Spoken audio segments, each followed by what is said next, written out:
میں نے ایک کتاب لکھی ہے تحفۃ الحدیث کے نام سے، جس کی آج رسم اجرائی عطا ہو گئی ہے اور اجرائی ہونے کے بعد تقسیم بھی کر دی گئی ہے۔ اس میں تمام وہ باتیں شامل ہے جو قرآن لوگ پڑھ کے سمجھے نہیں یا سمجھ نہیں سکے، تو وہ انسانوں کے لیے آپس میں میل جول، محبت، خلوص، لین دین، رہنا کیسا ہے، صدقے کیسے کرنا ہے، نماز کیسی پڑھنا ہے، لوگوں کے ساتھ حسن سلوک کیسے کرنا ہے، یہ احادیث ہی بتاتی ہے۔ تو میں نے ایسے ایک 40 اہم روزمرہ میں بچوں کے لیے، بڑوں کے لیے، سب انسانوں کے لیے وہ حدیثوں کو اکٹھا کر کے اس کی کتاب کا نام تحفۃ الحدیث رکھا ہے۔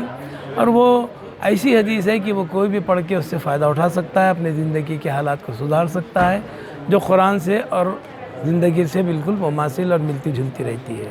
ٹھیک ہے؟ یہ کتاب جو ہے تو صرف مسلمانوں کے لیے نہیں، انسانوں کے لیے ہے، وہ انسانوں کے لیے، پوری انسانیت کے لیے۔ آپ نے ابھی کون سی لینگویج میں یہ کتاب لکھی؟ میں نے اردو میں لکھا ہے، عربی کا متن ہے، مطلب رائٹنگ اس کی عربی میں ہے اور اس کو اردو میں ٹرانسلیشن کیا ہے اور اس کو تھوڑا سا موٹی بھاشا میں ایکسپلین کیا ہے۔ بٹ میں نے چونکہ یہ سارے انسانوں کے لیے لیا ہوں، کوئی ایک پرٹیکولر قوم کے لیے نہیں، پورے انسان، کیونکہ اللہ کے رسول محمد صلی اللہ علیہ وسلم رحمت للعالمین تھے، انسانوں کے لیے رحمت بن کے بھیجے گئے تھے، اور انہی کی بات کو حدیث کہتے ہیں۔ تو وہ احادیث اس کا مجموعہ ہے 40 حدیثوں کا، تو وہ صرف انسانوں کے لیے ہے، نہ کہ مسلمانوں کے یا کسی ایک کے لیے نہیں ہے، سب کے لیے۔ اب رہا سوال کہ میں نے اس کو ابھی حال ہی میں اس کے ترتیبات کرایا، پرنٹ کرا کے آج جاری کر دیا، لوگوں نے سمجھ لی۔ اب اس کو میں بہت جلد، زیادہ سے زیادہ 3 سے 4 مہینے میں ہندی میں بھی کر رہا ہوں، انگلش میں بھی کر رہا ہوں، مراٹھی میں کر رہا ہوں، کہ تاکہ ہمارے ملک کے ہر بھائی بہن کے پاس میں جہاں تک ہو سکے پہنچاؤں اور حالات کو صحیح کر سکوں۔ میں چاہتا ہوں کہ ملک میں، انسانوں میں ہم آہنگی، یکسوئی، محبت، دوستی، رشتہ قائم رہے۔ میں قرآن کو بانٹتا رہوں گا انشاءاللہ۔ مرد و خواتین اتنے خوش ہوتے ہیں، پڑھاتے ہیں۔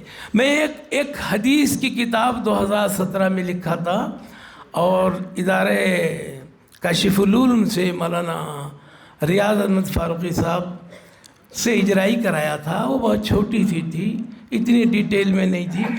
اس کے بعد میں نے اپنے خود ایک صرف و نحو کی، یعنی گرامیٹیکل اینڈ لنگوسٹک، صرف اور نحو کی کتاب اپنا سلیبس بنایا، جو ویسی کتاب آپ کو کہیں نہیں ملیں گی، جس میں 20 چابیاں ہیں۔ There are 20 keys just to open the Holy Quran۔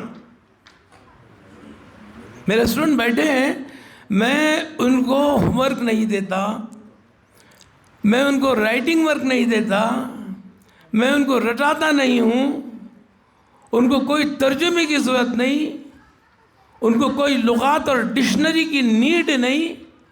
وہ 114 صورتیں، تقریباً 650 سے 700 پیجز کی، 6666 آیات، without any translation, English, Urdu, Marathi میں میرا اسٹوڈنٹ کر دیتا ہے۔ یہ قرآن کا اعجاز ہے، اور یہ میرا وعدہ ہے، اللہ رب العزت میرے ساتھ ہے۔ یہ 40 گھنٹے مجھے آپ چاہیے زندگی کے، ٹوٹل میں 80 گھنٹے مانگتا ہوں۔ 80 گھنٹے ڈیوائڈ کریں گے اگر 24 سے، تو دیٹ ول کم 8 days۔ آپ کی زندگی کے، تمام زندگی کے مجھے 8 دن دے دو، انشاءاللہ آپ قرآن بولتے چلے جائیں گے بغیر معنی کے۔ آپ سے 4 مہینے، ہفتے میں 2 دن، 2 گھنٹے، 2 ہی دن، 4 مہینے آپ سے بات کرے گا قرآن۔ آپ کے دل میں ایک لائٹ لگے گی کہ مجھے آیت بہت اچھی سمجھ رہی ہے۔ میں معنی کا حافظ نہیں بناؤں گا، گرامیٹیکلی آپ الفابیٹ سے، روٹ ورڈ سے قرآن ڈیولپ کریں گے۔ روٹ ورڈ، الف با تا سا حمزہ ہا یا سے 29 الفاظ میں کے ورڈ اٹھائیں گے آپ۔ بیسیکلی 3 ورڈ، ناؤن، پروناؤن، ورب، پریپوزیشن۔ تعلیم یافتہ طبقہ بیٹھا ہے کہ میں اس میں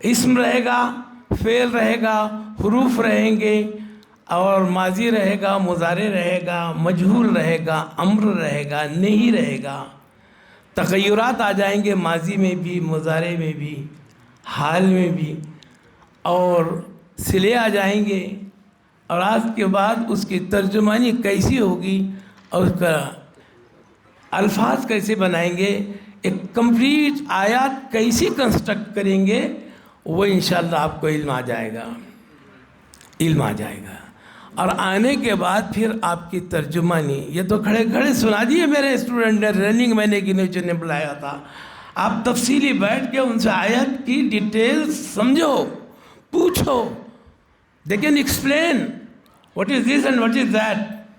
یہ فعل معروف کیا ہے، مجہول کیا ہے، مضارع کیا ہے، پاسٹ کنٹینیوس کیا ہے، نیئر فیوچر کیا ہے، لانگ فیوچر کیا ہے، وہ سب بتائے گا۔ دیوبند کے، ندوے کے، دارالارقم کے علماء کے ہمارے پاس بیٹھ کے دیکھ کے ہش ہش کر کے جاتے ہیں، ہمارے سب لوگ گواہ ہیں۔